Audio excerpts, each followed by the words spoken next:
Bonjour, bienvenue dans la formation d'auxiliaire de puériculture de l'école Rockefeller. Tout d'abord, je vais me présenter, je suis Isabelle Bienvenue, formatrice à l'école Rockefeller dans l'IFAP, donc l'Institut de formation d'auxiliaire de puériculture. Je suis également la coordinatrice de la section. Qu'est-ce que c'est que cette IFAP Rockefeller? Tout d'abord, il s'inscrit dans le pôle sanitaire de l'école Rockefeller. Dans le pôle sanitaire, vous avez les étudiants infirmiers, vous avez les étudiants puéricultrices, infirmières puéricultrices, vous avez les étudiants podologues et vous avez les étudiants, les élèves aides-soignantes. L'IFAP, elle est composée de 152 élèves, 8 formatrices, 2 secrétaires et une directrice. En fait, il faut savoir que la richesse de l'IFAP vient de sa diversité. La diversité, elle est aussi bien au niveau des élèves qu'au niveau des formatrices, qu'au niveau des méthodes pédagogiques que l'on va vous proposer. Au niveau des élèves, la diversité vient du fait qu'il y a des élèves déjà de 18 à 50 ans, voire plus. Vous avez des parcours, les élèves ont des parcours personnels et professionnels diversifiés. Vous allez avoir des élèves qui sortent du baccalauréat, des élèves qui sont en reconversion professionnelle, des anciens boulangers, des anciennes esthéticiennes. En fait, ce sont souvent ces reconversions professionnelles, ce sont des élèves qui reviennent à leur premier amour, leur première volonté de travail. Parce que vous verrez tout à l'heure que être auxiliaire de puériculture n'est pas au hasard, ne doit pas être un choix par défaut. Vous avez les différents parcours aussi que vous allez pouvoir avoir. Ce sont bien sûr des élèves qui ont une riche expérience professionnelle dans la petite enfance, en tant que CAP petite enfance ou en tant qu'animatrice. Et ce sont des personnes qui ont envie d'évoluer. Après, vous avez aussi des élèves aides-soignantes, enfin pas des élèves aides-soignantes, des professionnels aides-soignantes qui veulent avoir une expertise dans le domaine de l'enfance. Après, vous avez la diversité qui est au sein de notre équipe de formatrices. Vous allez avoir des formatrices qui ont une expérience plus extra-hospitalière. Ce sont des personnes qui ont eu une expérience de terrain en tant que directrice de crèche, en tant que puéricultrice en PMI. Vous en avez d'autres qui auront une expertise plus hospitalière, soit puéricultrice de terrain, soit tutrice en néonatologie, soit cadre de santé en pédiatrie, en néonatologie ou en maternité. Dans l'équipe, nous avons aussi, par exemple, une formatrice qui a une triple casquette. Elle est puéricultrice, elle est sage-femme et elle est cadre de santé. Donc tout ça, ça fait la richesse. Une autre richesse à développer, c'est celle des différentes méthodes pédagogiques que l'on va vous proposer. Donc le grand groupe peut-être, c'est-à-dire 152 élèves, ça peut-être vous faire peur. Mais en fait, tout est relatif. Parce qu'on va vous proposer des travaux pratiques. Des travaux pratiques, vous n'êtes plus que 12 dans la salle de travaux pratiques. Et vous allez voir, nous avons mis en place des salles qui reproduisent une pouponnière. Vous avez aussi des salles de simulation. Vous avez aussi après des groupes de TD. En groupe de travaux dirigés, vous allez être 30 personnes. Bien sûr, après, vous aurez des cours magistraux où vous serez 76 élèves ou 152 élèves. Mais vous verrez que les formateurs, les vacataires font en sorte que nous restions tout le temps en lien avec vous, avec des cours interactifs. Voilà pour la diversité. Maintenant, je vais vous dire un petit peu de la priorité de notre pédagogie. C'est avant tout votre suivi individualisé et personnalisé. C'est-à-dire que chaque formatrice aura environ 18 à 20 élèves en accompagnement, un accompagnement plus privilégié, qui vous permettra en premier de repérer vos ressources, de repérer vos acquisitions, de pouvoir évaluer où vous en êtes tout au long de l'année. Et bien sûr, on sera là pour vous accompagner en cas de difficultés, des difficultés de X raisons. Et bien entendu, ce groupe de référence vous permettra aussi de trouver parmi le groupe de l'entraide. Donc c'est un groupe qui est très important pour les formateurs et pour les élèves.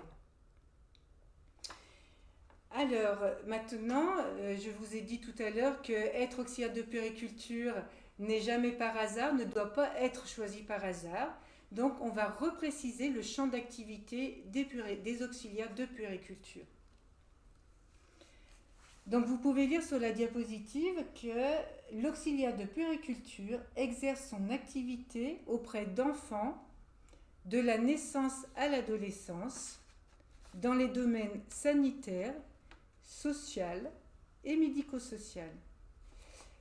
Là, ma lecture est plus lente. Pourquoi elle est plus lente? Mais parce que je veux que vous compreniez que l'auxiliaire de puériculture exerce son activité auprès d'enfants de 0 à 18 ans. Ça veut dire auprès d'adolescents. Peut-être que vous-même, vous avez 17 ans, 18 ans. Donc il faut que vous commenciez à penser à qu'est-ce que ça va me faire de soigner ces enfants, ces adolescents qui ont peut-être mon âge. Donc on voit déjà bien que cette formation demande une certaine maturité, une certaine réflexion autour du projet. Après, dans le domaine sanitaire, ça veut dire que vous allez soigner des enfants malades, vous allez soigner des enfants sains. On est toujours dans le soin quand on est auxiliaire de puériculture. Et vous allez aussi être auprès d'enfants en situation de handicap. Dans le domaine social et médico-social, puisque la prise en charge de l'enfant va être globale. Ce qui est important aussi, c'est que vous voyez que l'auxiliaire de puériculture ne travaille jamais seule, elle est toujours sur la responsabilité de quelqu'un. Ça peut être une IPDE, c'est infirmière puéricultrice. Ça peut être une infirmière diplômée d'État, c'est IDE. SF, c'est sage-femme. EJE, c'est éducatrice de jeunes enfants, etc. Donc maintenant, nous allons passer sur les 3 axes du métier. Vous allez, on va voir les activités professionnelles que vous allez devoir développer. Elles sont toujours dans quelque chose de triangulaire. Quoi que vous mettiez en place auprès de l'enfant, vous allez toujours devoir mettre en place du soin à la personne, de l'activité d'éveil à la personne et de l'accompagnement à la parentalité. On est toujours dans cette triangulaire, quoi que l'on fasse, qu'on soit à l'hôpital, qu'on soit en extra-hospitalier. Quelle que soit la situation de l'enfant, en santé, malade ou en situation de handicap. Donc là aussi, ça demande que vous réfléchissiez pour vous, qu'est-ce que ça veut dire de travailler auprès d'un enfant? Qu'est-ce que ça veut dire de travailler avec le parent? L'accompagnement à la parentalité, c'est ça. Je vais accompagner le parent. On n'est pas exclusivement sur prendre soin de l'enfant. Alors, les activités professionnelles, vous allez pouvoir les trouver sur n'importe quel site sur Internet, bien évidemment, d'auxiliaire de puériculture. Mais ce qui est important, je vais vous les reprendre un petit peu pour mettre les notions essentielles à retenir. Donc, les activités professionnelles de l'AP, c'est avant tout savoir prendre soin de l'enfant dans ses activités de la vie quotidienne, de la naissance à l'adolescence. Prendre soin, vous allez voir, il y a 3 orientations, il y a même 4 orientations. Vous avez savoir prendre soin au niveau des soins de base. C'est d'avoir des connaissances sur l'alimentation, des connaissances sur l'hygiène de l'enfant, des connaissances sur finalement son élimination, enfin des connaissances autour de tout ce qui fait la base. Après, vous allez avoir des connaissances techniques à développer. Les connaissances techniques, c'est des soins qui sont techniques. Qu'est-ce que ça veut dire avoir des connaissances techniques pour l'auxiliaire de puériculture? C'est savoir prendre des paramètres vitaux, savoir prendre une fréquence cardiaque, une pression artérielle, une température, une saturation. Voilà. Ça va suffire pour l'instant. Après, vous allez devoir développer votre observation clinique. Vous allez apprendre à définir ce que ça veut dire l'observation clinique. Vous allez devoir aider l'infirmière l'auxiliaire, la sage-femme, votre collègue. C'est-à-dire que vous allez devoir développer votre capacité à travailler en équipe, à collaborer, à savoir transmettre. Vous allez aussi apprendre à acquérir les notions d'hygiène hospitalière et de collectivité. Vous allez devoir aussi apprendre à accueillir et informer l'accompagnement de l'enfant et sa famille, réaliser des activités d'éveil, de loisirs et d'éducation. Et dans un temps plus lointain, on va aussi vous apprendre en fin d'année à accompagner les élèves futurs que vous encadrerez, bien évidemment. Alors, donc maintenant, une fois qu'on a bien précisé les activités professionnelles de l'AP, je vais basculer sur votre année de formation à l'école Rockefeller. Je vais partager avec vous nos interrogations, car maintenant, je ne pourrai pas vous dire si les nouveaux textes du programme d'auxiliaire de puériculture vont sortir cette année ou pas. Donc nous sommes entre deux. Ce qui peut être rassurant pour vous, c'est que la forme va changer, mais le fond sera toujours le même. C'est-à-dire que le fond, on va toujours travailler les activités professionnelles que je viens vous citer. La forme peut changer. Par exemple, pour l'instant, si on reste sur l'arrêté de 2006, votre formation se fait de septembre à juillet, sur 9 mois. 10 mois, excusez-moi. Non, si jamais on bascule sur une nouvelle façon, un nouveau texte, votre formation sera sur un an. Actuellement, la formation en alternance, c'est 6 stages. Si on bascule sur un nouveau programme, il n'y en aura plus que 4, qui sera de plus longue durée. Qu'est-ce qui peut encore changer ? L'obligation pour nous d'évaluer vos niveaux et de vous accompagner dans là où vous en êtes. Mais ça, on le faisait déjà de toute façon dans le suivi pédagogique. Pour nous, ça ne changera rien. Voilà, grosso modo, voilà les grosses différences. C'est une année de formation plus longue et des stages, du coup, 4 stages l'année plutôt que 6. Autrement, le reste la même. Vous devrez toujours valider des compétences. Pour l'instant, on est sur 8 modules. Demain, on sera sur 5 blocs de compétences, peut-être. Mais l'intérieur, les compétences à évaluer, à valider seront toujours les mêmes. Qu'est-ce qu'on pourrait dire au niveau de la formation ? Les modules, je ne vais pas les reprendre, puisque les modules sont inscrits aussi sur Internet. Vous pourrez les trouver. Et ils tournent tout le temps autour des activités de la professionnelle de l'AP. Par contre, je vais préciser au niveau des prérequis. Les prérequis nécessaires pour l'entrée en formation, c'est avant tout ceux qui tournent autour du module 2 et de l'observation clinique. On ne peut pas parler d'observation clinique sans que vous ayez des bases d'anatomie et de physiologie. Pour vous rassurer, le niveau d'anatomie, de physiologie que vous devez avoir quand vous rentrez à l'école, moi j'aime bien dire ça, c'est le programme du certificat du CAP Petite Enfance est tout à fait en relation avec ce que l'on demande pour une auxiliaire de puériculture dans notre année de formation. Mais c'est minimum, c'est cette connaissance-là. Voilà. Les prérequis tournent surtout au niveau de l'anatomie. Certes, nous, on va faire des rappels, mais vous allez voir que dès septembre, on fait des liens d'anatomie et de physiologie en lien direct avec les pathologies. Donc, si vous n'avez aucune connaissance, ça peut être compliqué pour vous. Mais on est là pour vous accompagner, mais disons que les prérequis sont quand même un peu une obligation.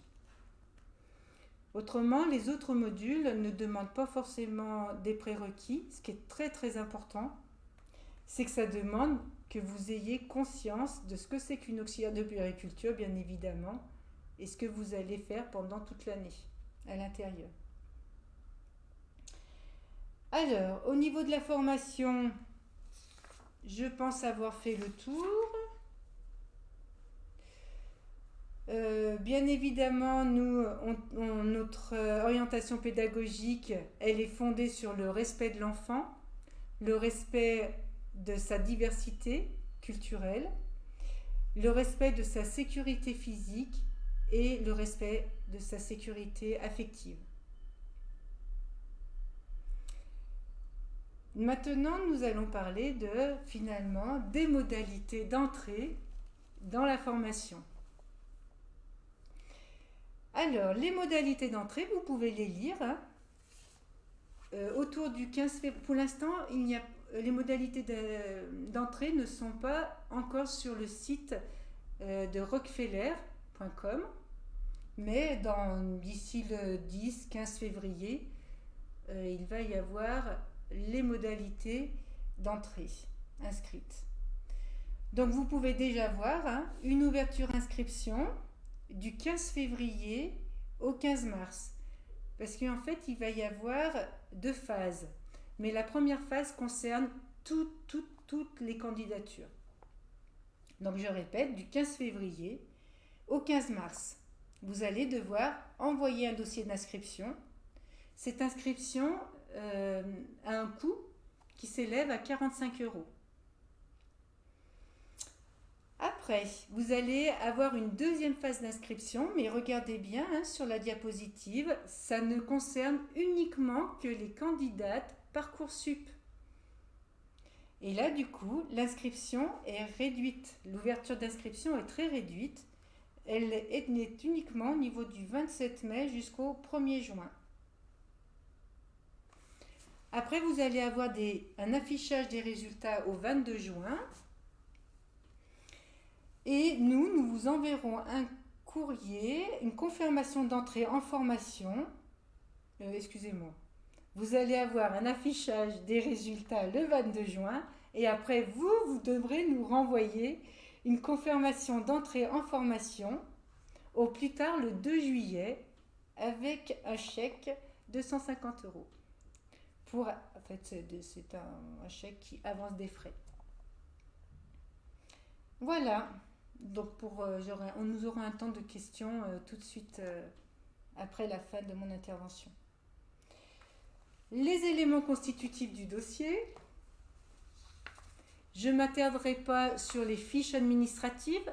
Tout sera écrit sur le site. Par contre, un mot d'ordre, la rigueur. Nous vous demandons d'être très rigoureux pour vraiment que les fiches administratives soient dans le respect des consignes.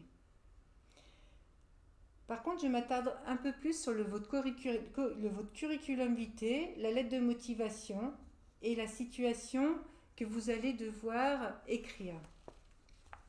Nous allons avoir une certaine... pour vous aider à construire ces différents éléments, votre curriculum vitae, il faudra qu'il soit ajusté à votre demande de rentrer à l'école. Donc, il devra être mis à jour.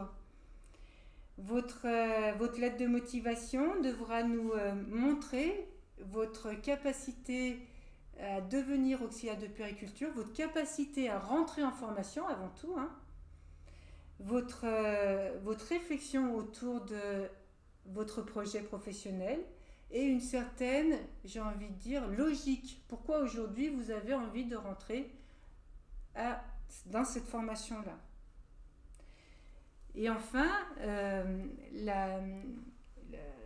la situation que vous allez avoir envie de nous expliquer devra nous montrer votre intérêt pour l'accompagnement aux personnes, votre intérêt pour accompagner l'enfant et sa famille, vos qualités humaines, vos qualités relationnelles, votre capacité d'analyse et enfin votre capacité organisationnelle. Vous allez voir, ce qui est important, c'est aujourd'hui de comprendre que le métier d'auxiliaire de puériculture demande une certaine maturité. On ne peut pas faire auxiliaire de puériculture parce que simplement on aime les enfants. Il faut aller au-delà de ça. on est dans de l'accompagnement à la parentalité, on est dans des situations qui peuvent être complexes. Donc c'est important que vous ayez réfléchi à tout ça. Si on voudrait juste mettre un petit peu d'humour, disons qu'on ne vient pas dans cette formation pour jouer à la poupée, entre parenthèses. D'accord ? On est au-delà de ça, on est vraiment dans de l'accompagnement. Donc maintenant j'ai fini de présenter tout ça, vous allez pouvoir poser vos questions. Mais avant tout, je voudrais faire un lien avec mon collègue qui va prendre ma suite tout à l'heure. Mon collègue qui fait partie de la formation continue et qui va pouvoir vous présenter la formation du CAP Petite Enfance, qui ne s'appelle plus comme ça et qui s'appelle désormais le CAP Accompagnement Éducatif Petite Enfance.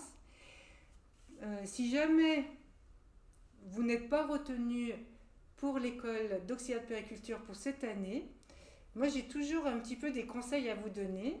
C'est essayer de voir si vous ne pouvez pas développer une expérience auprès des enfants. Et je trouve que ce CAP est tout à fait logique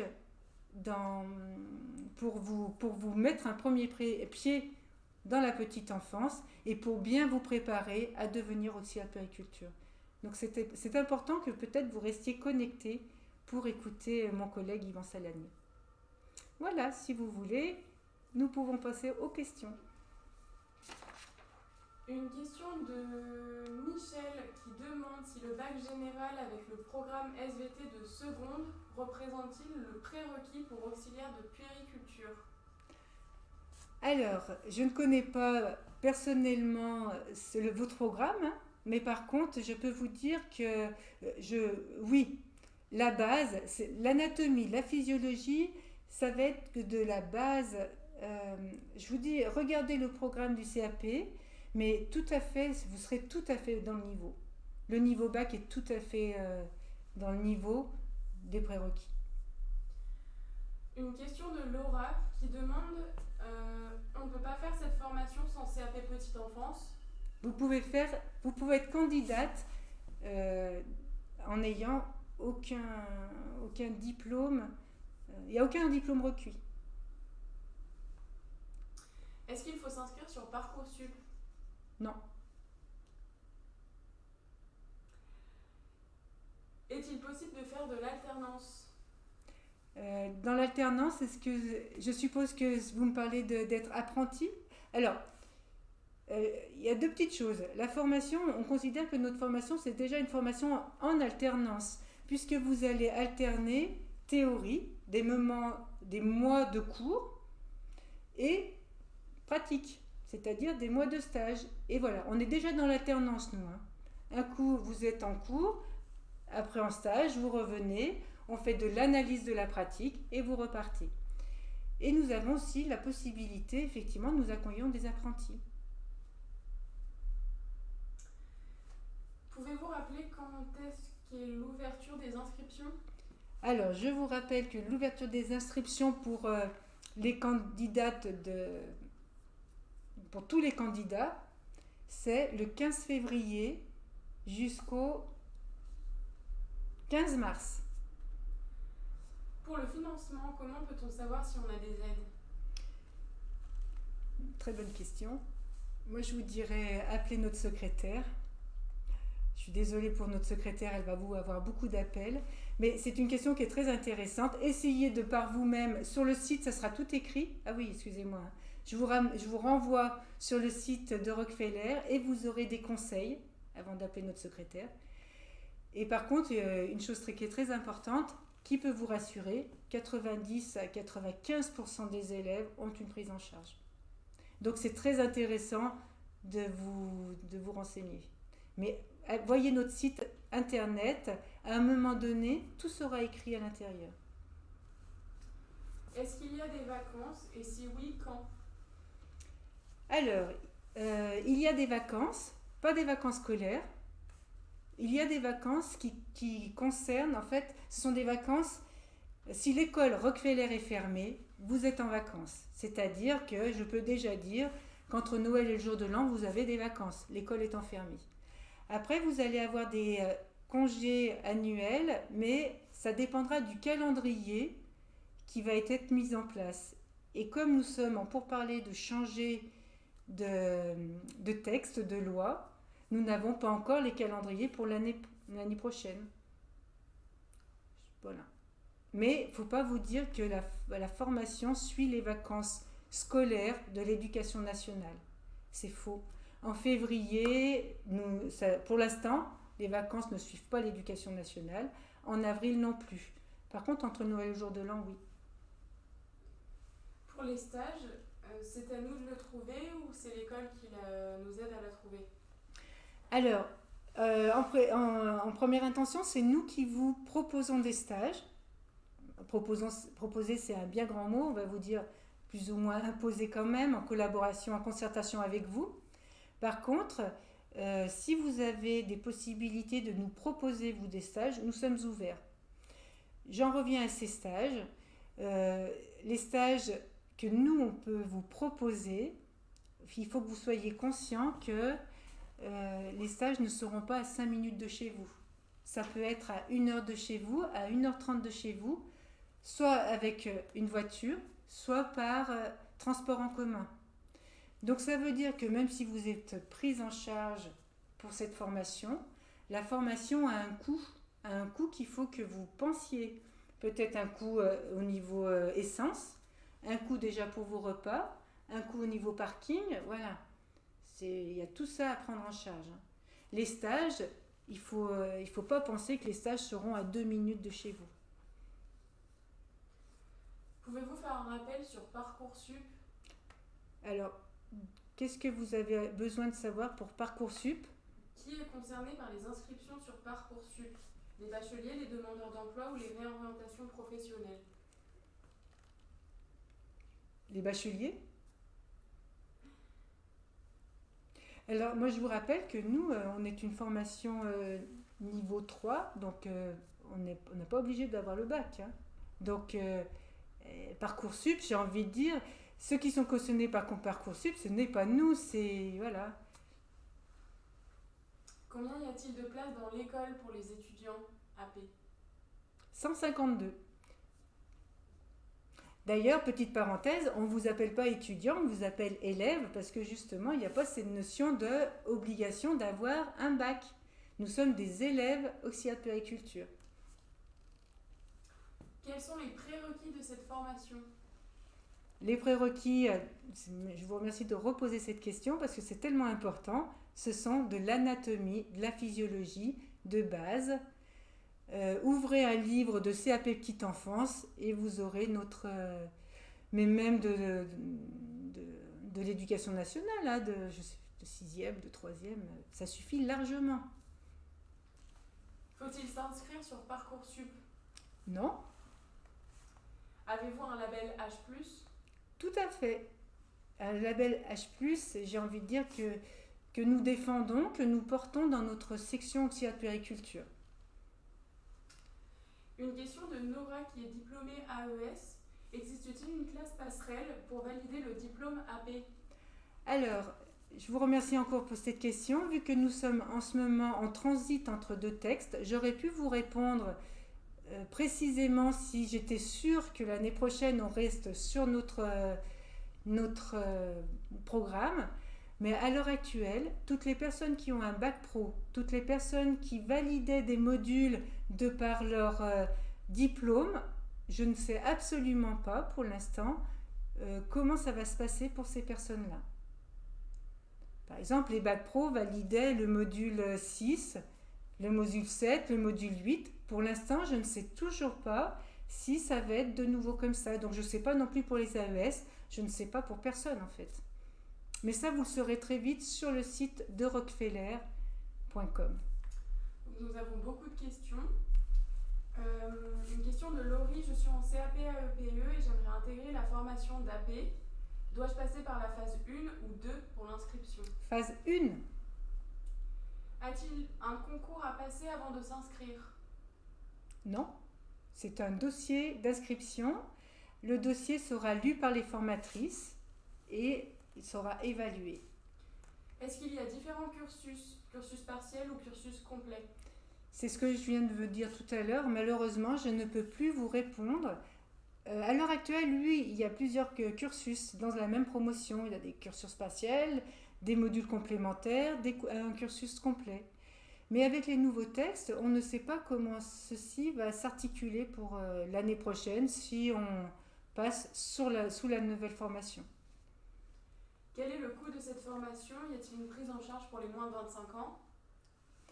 Pour la prise en charge, je vous dis vraiment d'aller voir le site internet dès que les renseignements seront à l'intérieur. Le coût de la formation, je ne peux que vous donner le coût de la formation complète, pour le cursus complet. Si la prise en charge pour l'individuel, c'est de 5 205,20 €. Si jamais vous êtes prise en charge par un employeur, l'employeur, c'est 7 274 €. Est-il possible de payer l'année scolaire en plusieurs fois? Certainement. Vous aurez vraiment tous ces détails administratifs sur le site internet.com très très rapidement. Est-ce possible d'être interne à l'école? Non. Dans le dossier de candidature sur le document d'analyse, le projet professionnel a-t-il disparu? Non. Vous allez devoir effectivement développer votre projet professionnel. L'envoi du dossier complet se fait-il le jour de la préinscription? Le dossier complet devra être envoyé entre le 15 février et le 15 mars. Y a-t-il un entretien à la suite de l'envoi du dossier d'inscription? Non, il n'y aura pas d'oral. Pouvez-vous nous rappeler quelles sont les démarches à effectuer pour l'inscription au sein de votre établissement? Seul mot d'ordre, visionnez régulièrement le site internet de l'école-rockefeller.com à partir du 10 février. De toute façon, le site sera ouvert le 15 février et vous aurez tout dessus. Il faudra bien lire la notice. Une expérience en crèche d'1 an et demi est-il un atout pour rentrer en formation d'AP à l'école Rockefeller? C'est un atout si vous savez valoriser cet atout dans votre lettre de motivation et dans l'élaboration de votre lettre quand vous allez nous raconter une situation auprès d'un enfant, de sa famille ou une situation de soins qui n'est pas forcément bien sûr aussi auprès de l'enfant, bien évidemment. C'est un atout si vous avez une capacité à analyser votre expérience. Pour une prépa infirmière, dois-je passer par la phase 1 ou la phase 2? Après une prépa infirmière. Alors, disons que c'est la phase 1, mais c'est sûr que si vous faites que du Parcoursup, ça sera la phase 2. Tout dépend si vous êtes sur Parcoursup ou non, mais en tous les cas, la phase 1.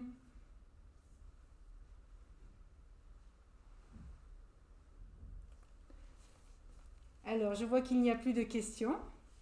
Je vous remercie de votre attention et je vous dis à très bientôt à l'école Rockefeller. Au revoir. Et je passe la parole à Yvan Salagna.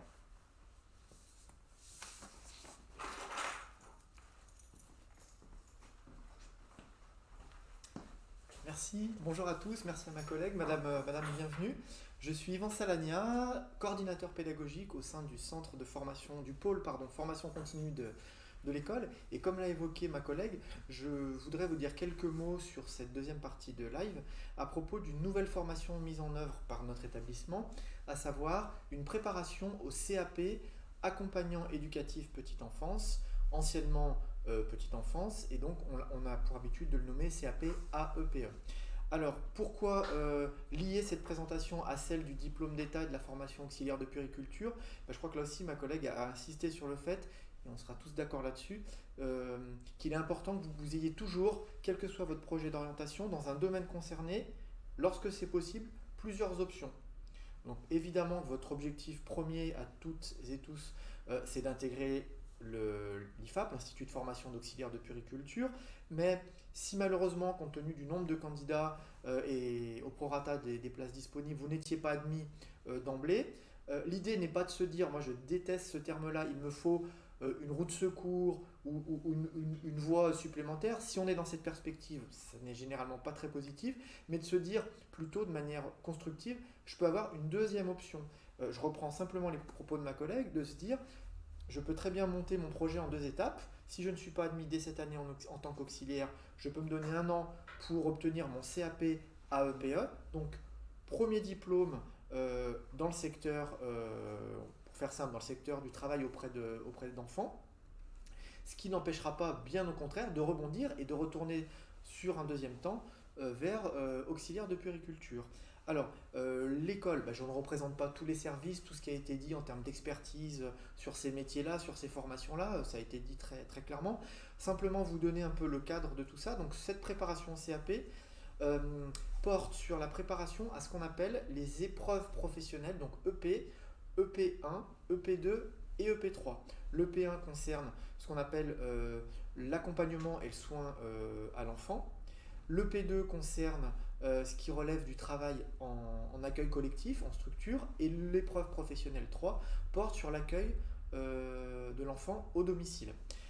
Donc la préparation que l'on propose a pour particularité, on l'a évoqué tout à l'heure, de se faire sous format d'alternance, c'est-à-dire que vous pourrez l'intégrer à 2 conditions. Tout d'abord,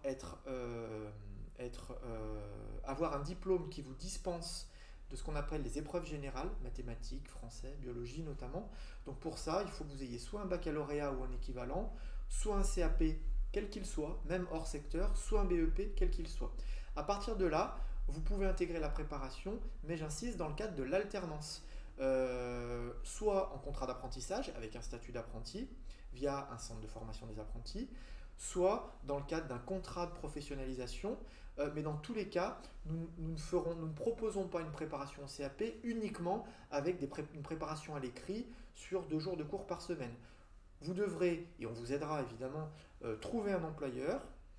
À partir de là, quand la formation débute, c'est 2 jours de cours par semaine et 3 jours sur le lieu professionnel d'exercice auprès de l'employeur que vous aurez ou que nous vous aurons aidé à trouver. Donc voilà, on met ça en place aussi parce que si vous voulez devenir professionnel de la petite enfance ou de l'enfance, il est important que vous ayez un accès au terrain. On ne peut pas rester que sur des éléments purement théoriques. Oui, on vous préparera aux épreuves qui sont pour le P1 et le P3 des épreuves orales et à l'EP2 qui est une épreuve écrite d'1 heure et demie, mais nous tenons absolument à ce que vous engrangiez ou vous continuiez à améliorer vos connaissances, vos savoir-faire, votre maîtrise pratique sur tout ce qui est gestes de base lorsqu'on accueille un enfant à domicile ou dans une structure.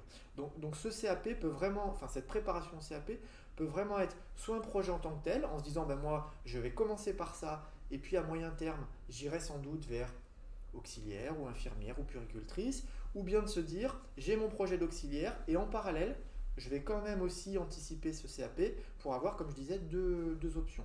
Donc vraiment l'idée à retenir, c'est que c'est 350 heures de cours, 2 jours par semaine, et le reste du temps, en gros d'octobre 2021 à juin 2022, 3 jours, comme on dit, sur le terrain chez l'employeur.